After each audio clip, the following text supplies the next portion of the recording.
je nič lepšie, ako si v takýto krásny podvečer zabehať. Dnes sú to presne 4 km. Počas behu rád počúvam hudbu a tak mi prišiel vhod tento Sony Ericsson V580i. Športovo elegantný model s hudobnými funkciami.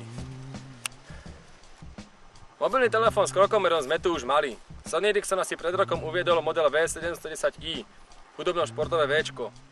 V580 s odlišnou konštrukciou a trochu elegantnejším vzhľadom je jeho akýmsi nasledovníkom. Takisto ponúka hudobno-športové funkcie, akurát má oveľa krajší displej.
V580 som najprv nemohol prísť na chuť, ale po pár dňoch som pochopil, že tu vlastne nemá ani konkurentov.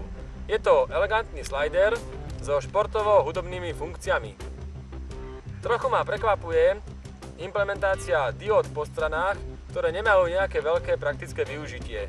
Akurát pred hovorom sa rozblikajú, ale na diskotéke vidím aj rozsvietenie displeja hociakého iného telefónu.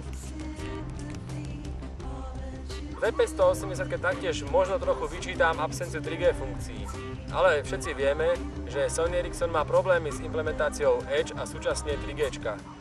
V580 sa mi páči. Je to pekný slider so šikovnými funkciami, akurát slabším fotoaparátom. Ja už som si zvykol na autofokus. Fotografovanie však nie je primárnou funkciou tohto telefónu. Zamerajme sa na športové funkcie, hlavne krokomer a hudobné funkcie. Perfektný prehrávač Walkman 2.